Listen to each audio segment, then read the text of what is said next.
Audience measurement. Audience measurement measures how many people are in an audience, usually in relation to radio listenership and television viewership, but also in relation to newspaper and magazine readership and, increasingly, web traffic on websites. Sometimes, the term is used as pertaining to practices which help broadcasters and advertisers determine who is listening rather than just how many people are listening. In some parts of the world, the resulting relative numbers are referred to as audience share, while in other places the broader term market share is used. This broader meaning is also called audience research. Measurements are broken down by media market, which for the most part corresponds to metropolitan areas, both large and small. Methods. Diaries.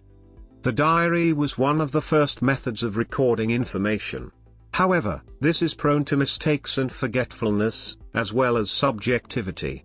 Data is also collected down to the level of listener opinion of individual songs, cross-referenced against their age, race, and economic status in listening sessions sponsored by oldies and mix-formatted stations. iBope was the first real-time service for audience measurement of the world. It started in Sao Paulo in 1942. Electronic. The audience measurement of US television has relied on sampling to obtain estimated audience sizes in which advertisers determine the value of such acquisitions. According to The Television Will Be Revolutionized, Amanda D. Lotz states that during the 1960s and 1970s, Nielsen introduced the Storage Instantaneous Audimeter, a device that daily sent viewing information to the company's computers using phone lines and made national daily ratings available by 1973. Although the audimeters did not supply sufficient information regarding demographics of the audience, it did allow Nielsen to establish diary reports that presented some insight on the audience.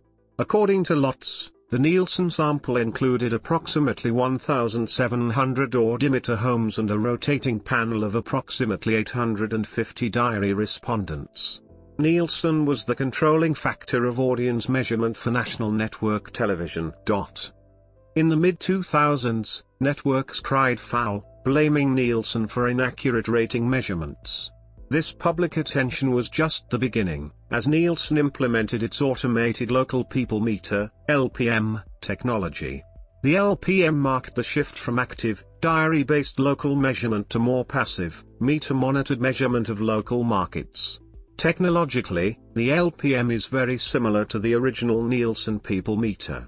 The key advancement was that the LPM provided accurate measurements of particular local markets. The LPM system has also allowed the industry to measure year-round, rather than the quarterly sweeps periods. Researchers believe that the LPM more accurately reported the full range of programming viewers watched, including that while channel surfing. Arbitron's portable people meter uses a microphone to pick up and record subaudible tones embedded in broadcasts by an encoder at each station or network. It has even been used to track in-store radio. The introduction of the digital terrestrial television, DTT, around the world brings new problems to the television audience measurement process. In a multi-signal context, with the emergence of new contents and squarely in front of the contemporary technological convergence, the correct representation of the viewing behaviors faces methodological challenges. New methodologies, audio or video matching, watermarking, are needed in order to measure the digital television audiences. The measurement using audimeters enters a new era, facing the dual challenge of analog and digital measurement in a mixed television broadcast. Because of the internet, many businesses are no longer constrained to establishing sales to just their local markets, but alternatively can serve customers across much larger territories. The arising development of markets boosts the likelihood of offering low-occurrence niche items that would go through challenges in order to encounter the ideal customers in a specific area of markets. In his Journal of Advertising Research, author Chris Anderson remarks, "For some internet-based businesses, locality no longer regulates the market. When consumers obtain access to a greater range of choices, they gravitate toward exercising those choices, awarding fewer of their votes to the big hits and more of their votes to specialized niche choices." Anderson argues that people always wanted more choices, but their desires previously were obscured by distributional bottlenecks imposed by cost or locality. Software. New digital technologies initially complicated in-home measurement systems. The DVR, for example, initially seemed incompatible with a Nielsen box, which was designed to register the frequency of the television signal in order to measure the channel being viewed. As a DVR always produces the same frequency, an AP or active/passive meter could be developed to read audio tracks of a particular program rather than the frequency of the television. Another challenge to the industry was consumers turning to digital cable, the internet and devices other than their television sets to view entertainment content. As new ways of measurement were becoming readily available and people could easily be tracked and monitored for content and use, the industry worried that traditional sampling techniques might become obsolete. Furthermore, the increasing fragmentation of viewing across different technologies posed difficulties in reporting actual viewer numbers for a content piece. In 2010, Nielsen began rolling out its Anytime Anywhere media measurement initiative, which includes DVR views in the television figures. Dubbed GTAM, which stands for Global Television Audience Metering, is based on the development of new audience metering technologies aimed at dealing with all of the conceivable challenges involved in measuring the video viewing behavior of contemporary consumer households across multiple platforms, TV, internet, mobile devices. Existing AP meters will be replaced by so-called GTAM meters, which are expected to utilize a combination of active and passive measurement technologies. However, unlike AP meters, they will not require a physical connection to any media devices to function. New media. Nielsen/Net Ratings measures internet and digital media audiences through a telephone and internet survey. Nielsen BuzzMetrics measures consumer-generated media. Other companies collecting information on internet usage include ComScore, Makeover, and Hitwise, who measure hits on internet pages. Companies like Visible Measures focus on measuring specific types of media. In the case of Visible Measures, they measure online video consumption and distribution across all video advertising and content.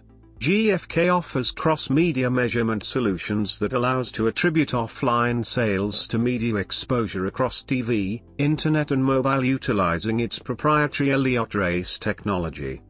Sitecorp, TrueMedia, Quividity, Reliable, Sticky Pixel, Cognitech, GoCount and Cognivision provide real-time audience data including size, attention span and demographics by using video analytics technology to automatically detect, track and classify viewers watching digital displays.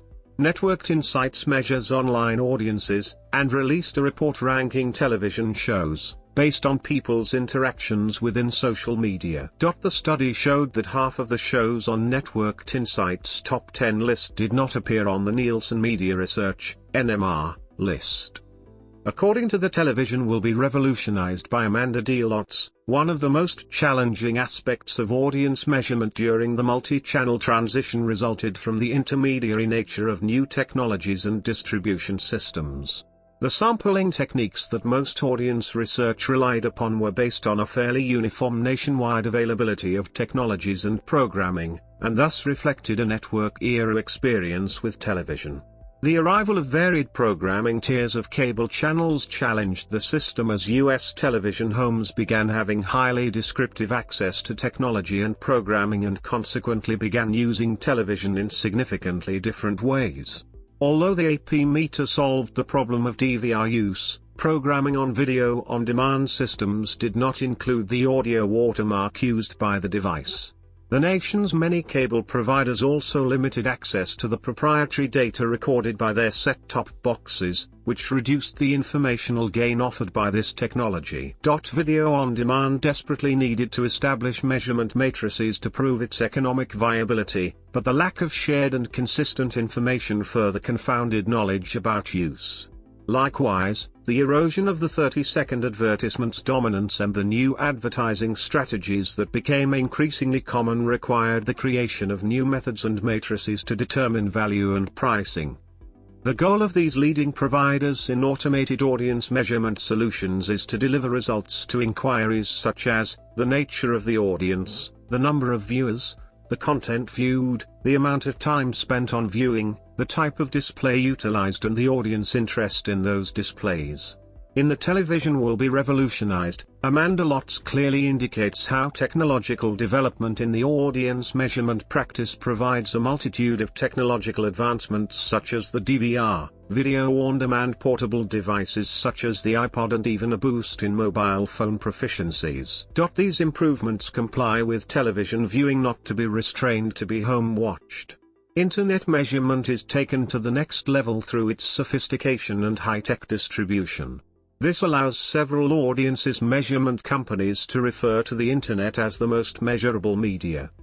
Demographics. The demographic of a particular show's audience is also measured. This is often notated in an abbreviated form, for example. Ratings point. Ratings point is a measure of viewership of a particular television program.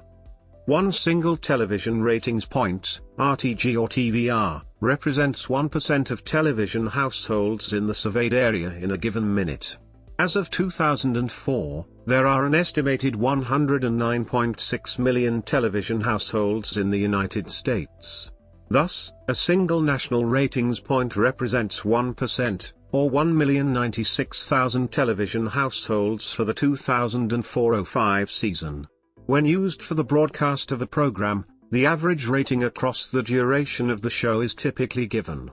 Ratings points are often used for specific demographics rather than just households. For example, a ratings point among the key 18 to 49-year-olds demographic is equivalent to 1% of all 18 to 49-year-olds in the country. A RTG/TVR is different from a share point in that it is the percentage of all possible households, while a share point is 1% of all households watching television at the time. Hence the share of a broadcast is often significantly higher than the rating, especially at times when overall TV viewing is low. A low TRP can have an adverse effect on a TV program, eventually leading to its closure. GRPs/TRPs. Gross rating points, GRPs, or target rating points, TRPs, are chiefly used to measure the performance of TV-based advertising campaigns, and are the sum of the TVRs of each commercial spot within the campaign. An ad campaign might require a certain number of GRPs among a particular demographic across the duration of the campaign. The GRP of a campaign is equal to the percentage of people who saw, multiplied by the average number of spots that these viewers saw. Targeted rating points are a refinement of GRPs to express the reach time frequency of only the most likely prospects. For example, if a campaign buys 150 GRPs for a television spot, but only half of that audience is actually in the market for the campaign's product, then the TRP would be stated as 75 to calculate the net effective buy. Gross rating point, a standard measure in advertising. It measures advertising impact. It is a percent of the target market reached multiplied by the exposure frequency. Thus, a program which advertises to 30% of the target market and gives them 4 exposures, will have 120 GRP. GRPs as a measure has some limitations. People like to think of it as a measure of impact, but that is really overstated. Impact should measure sales, this measures exposures, which is in fact assumed, not actual exposures. Universe is the total or actual number of people in a defined target audience. Reach is the number of individuals from the universe who are exposed to the medium or vehicle. Reach is normally expressed in terms of percentages. If universe is 1 million individuals, this is approximately data. It is usually defined through sampling through people meter. For a single episode of a program, 30 minutes or 1 hour, if out of above 1 million of individuals 600,000 saw at least 1 minute of program, then reach equals 600,000 1 million, x 100. Reach equals 60%. Variations of the reach concept. Gross reach is the summation of all audiences who have been exposed to the vehicle. Cumulative reach, the audiences accumulate over the time. TVR equals reach x time spent. TVR equals minutes viewed / minutes available plus minutes viewed, minutes available / nx 100. N equals number of individuals. The sum of all ratings achieved in a campaign. GRP levels are generally measured and reported on a 4-week basis. It is a measure of the media plan's trust. Measurement used in planning a television media buy based on the cost of a commercial time slot and the rating of the program where the time slot is positioned. If, for example, the cost of a commercial time slot during prime time was 1000 and the program rating for that time was 10, which means that 10% of the total potential audience was tuned to that program, then the cost per GRP would be 1000 divided by 10%, or 100. The Cprp measurement is a way of measuring the efficiency of media cost, as compared to measuring the cost per thousand, CPT, and is generally used when making comparisons of the various broadcast vehicles.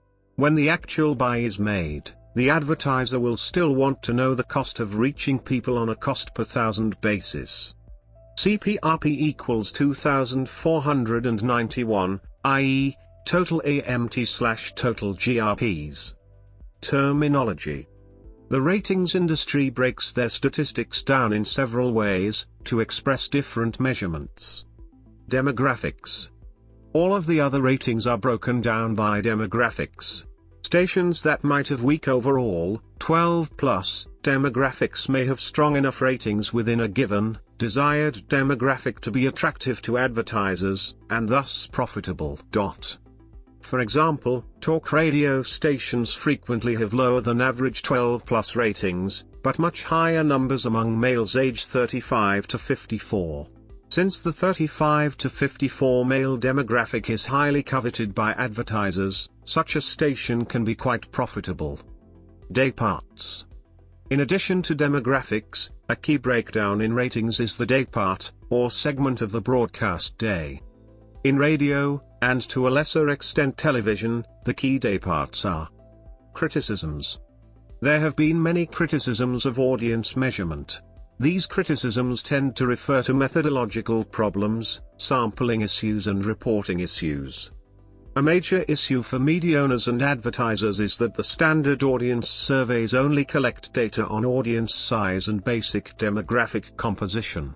Audience quality is inferred from the demographic profile of an audience.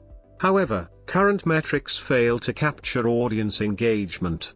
Increasingly, advertisers are demanding better measures of media engagement.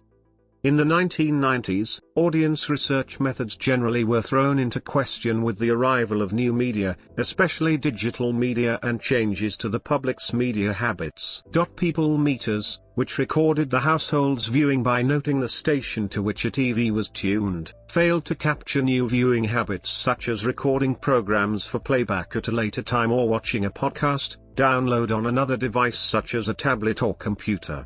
The proliferation of new media has given consumers much greater control over where and when they access content. For instance, video on demand, VOD, enables consumers to decide when to watch programs, while smartphones enable consumers to decide where to access content. Media research companies have been forced to devise new methodologies capable of tracking new and unprecedented viewing habits across a diverse range of different platforms.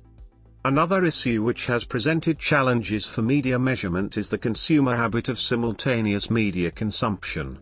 Modern audiences are often consuming multiple media at the same time. For example, a teenager might be plugged into radio via earphones while working on the internet, where he or she is scanning online newspapers and magazines. Thus, the user may be consuming 3 or more media alternatives at the same time. Media research companies, which historically specialized in a single media such as radio or TV, were poorly equipped to respond to the challenge of simultaneous consumption across multiple platforms. However, media research is slowly devising methods designed to capture simultaneous media consumption habits. The timing of audience reports is a major issue for both the networks and advertisers. Data collected by people meters is available on the morning after programs have aired. However, data collected by diary methods requires much more time to collate and analyze. Radio surveys, for example, which are still used for radio ratings in many countries, are normally only available on a quarterly basis. The time lag in reporting fails to provide advertisers with sufficient lead times to take corrective action during a campaign. Other questions have been raised about diary-based data collection methods. The expectation that diarists participating in the radio sample will accurately record their listening at 15-minute intervals has been challenged by many analysts. Many analysts suspect that diarists only fill in their diaries at the end of each week, or perhaps less often, which forces them to recall their radio usage, thereby raising concerns about reliability. In addition, the diary-based method appears to inflate average audience size, because the total audience is captured by recording. Any person who was listening during a quarter-hour counts as listening for the entire duration, even if the actual time was just for a minute or two. The process of surveying listeners for their preferences has also been criticized for its lack of flexibility. Listeners complain that modern radio lacks variety and depth, but the measurement methods only facilitate further refinement of already minutely programmed formats rather than the overhaul that many listeners are asking for. Radio in the US is where listeners hear their old favorites rather than are exposed to new music. Data obtained by some audience measurement methods is detailed to individual songs and how they are reacted to by each age, racial, and economic group the station is seeking to attract. This statistical approach leads to highly recognizable songs, such as those from the Beatles, which score well with a cross-section of listeners. Measurement conferences. The world's largest audience measurement conference, AMX.0, is presented annually by the Advertising Research Foundation. Each year, hundreds of attendees from around the world gather to hear a collection of experts speak on social media, mobile and cross-platform issues. Measurement companies. In most countries, the advertising industry, via its peak industry associations, endorses a single media research company as the official provider of audience measurement. The methodology used by the official provider then becomes known as the industry currency in audience measurement. Industry members fund the audience research and share the findings. In a few countries, where the industry is more fragmented or where there is no clear peak industry association, two or more competing organizations may provide audience measurement services. In such countries, there is said to be no industry currency. Four basic methods of data collection are used to survey broadcast audiences, namely interviews, diaries, meters or scanning and modeling. Research companies employ different methodologies depending on where and when media is used and the cost of data collection. All these methods involve sampling, that is, taking a representative sample of the population and recording their media usage, which is then extrapolated to the general population. The Cantor Media Network, including TNES, currently measures TV, radio, and internet audiences in over 40 countries. Nielsen Media Research is also very active in the provision of radio survey data globally, collecting TV audience measures in 27 countries, People Meter technology in more than 58,000 homes. GfK, a global market research company, provides similar media measurement services in Europe and other parts of the world.